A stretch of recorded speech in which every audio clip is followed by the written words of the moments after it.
and we're gonna do some practice problems with the deals. All the last night in the study session, we did addition to conjugated dienes of HX.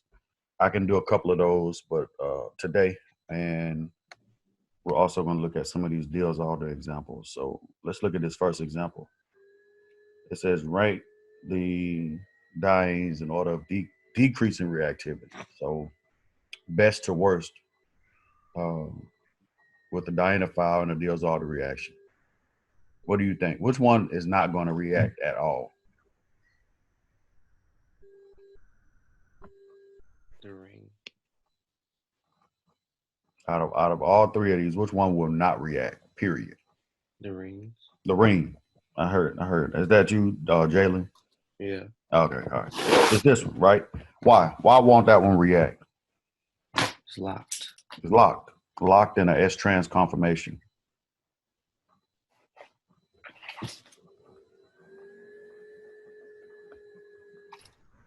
Right, so that's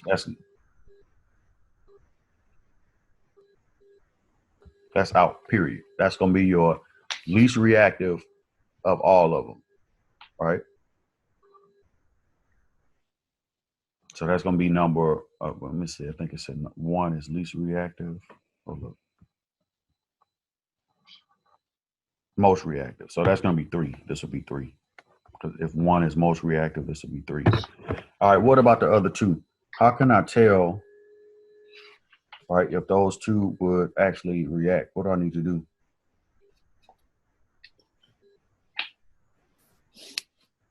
I need to make them I need to make them S-cis, don't I? So I can see what's going on with them. Is that right? Mm-hmm. So for this one, the S-cis conformation would look like this.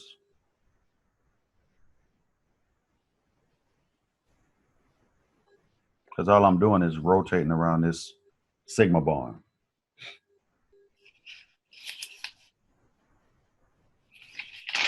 Is that right? Yeah. And then for the other one, if I rotate around that sigma bond, that's going to actually look like this. But the 2 CH3 groups are going to be inside like that. What's the problem there? What do you think is going to happen when I put, I'm gonna draw this, the methyl groups as like they would look if you were able to see them like on an atomic microscope or something like that. Right? They look like this, right? Because they have the hydrogens around them and the electrons. So what do you think? Do you think that's good or bad that those methyl groups are that close to one another? Bad. Wouldn't it be like hindrance or something? Steric hindrance. That's exactly right.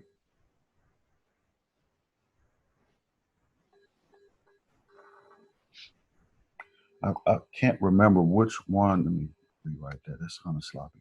I can't remember which video that's in, but I know it's in one of the videos I sent you. This example, right? So you'll have a lot of steric interference here, right? So this molecule would prefer to stay as trans. It would prefer to stay like this, right? So the most reactive is going to be this one.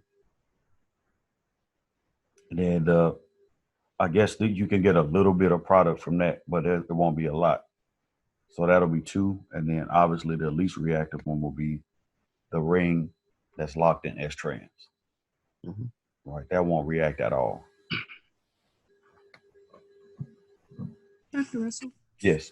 Can you explain again why it's steric hindrance? Can you speak up a little bit? I can't hear you. I said, can you explain again why it's steric hindrance? Okay, so you see how if I rotate around this bond, right? The S-cis conformation is gonna look like this, right? And so those methyl groups are gonna be touching one another or close enough to touch. Let me write it out like that. So I got another methyl group down here, right?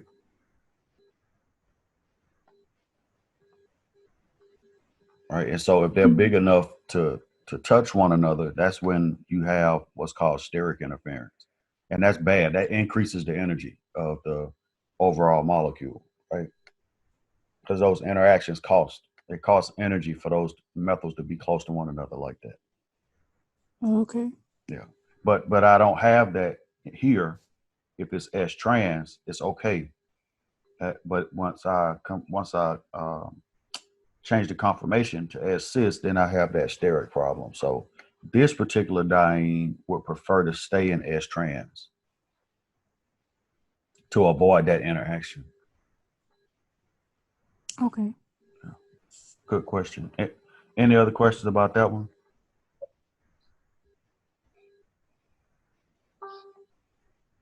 No? All right, let's go to the next problem. It says predict the product for each Diels-Alder reaction, indicate stereochemistry where appropriate. So we'll do that.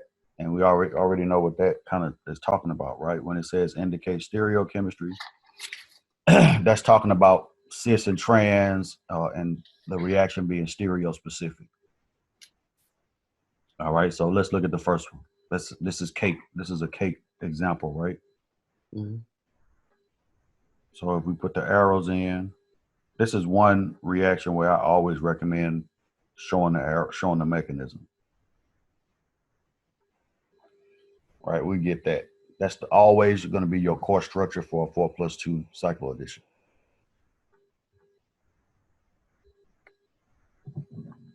All right, what about the next one? What do we have to think about with this next example? B.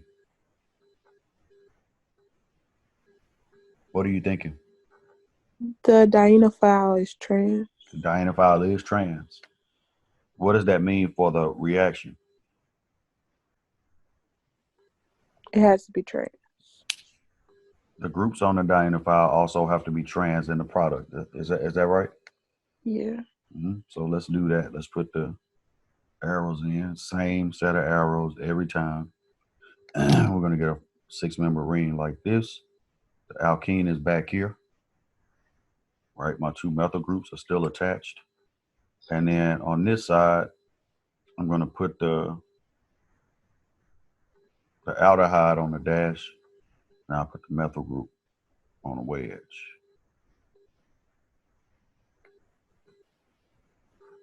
All right, and that'll satisfy the requirement that the reaction be stereo specific.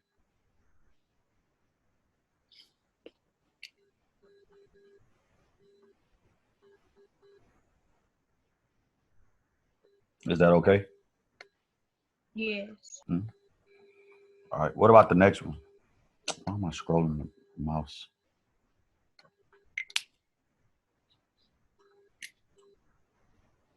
What would you do in that? Is that possible? That a triple bond could be your dienophile?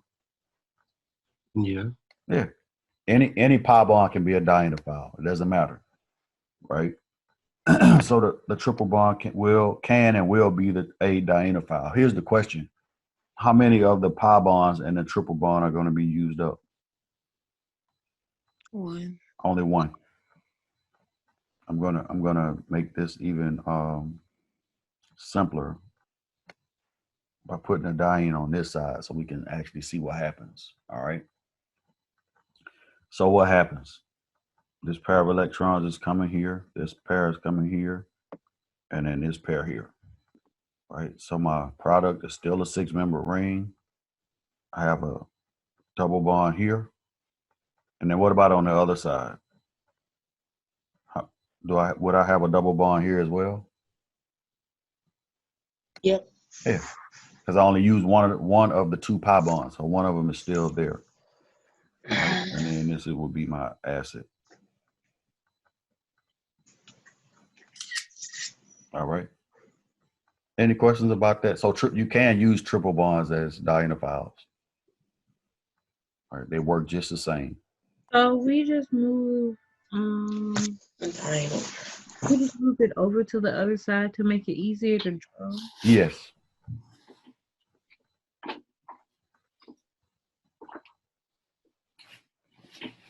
Yeah, that's why I just drew it on the other side, so it'll be easier to do the mechanism.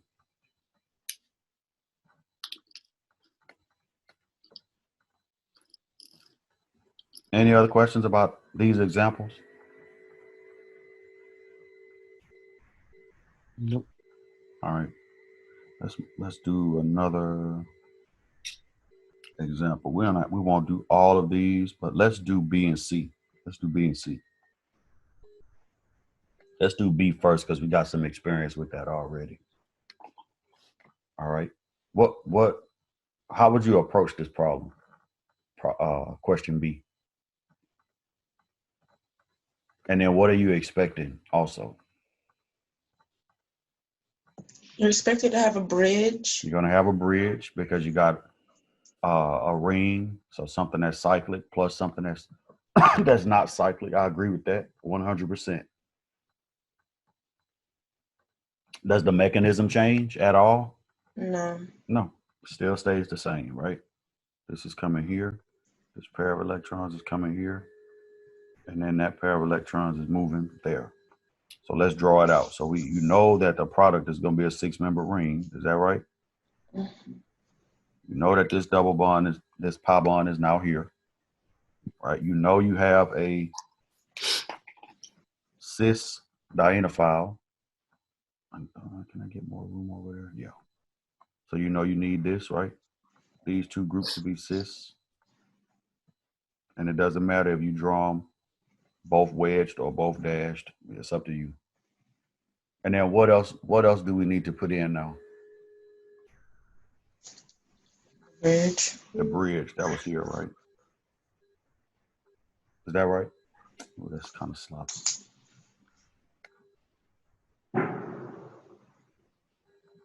Yes or no? Yeah. Right, that bridge is the same over here.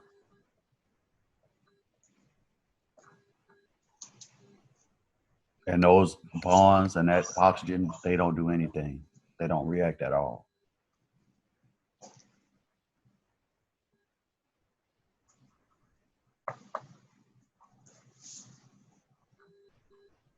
All right. Any questions about that one? How do you know if both dash or both wedge is the major product?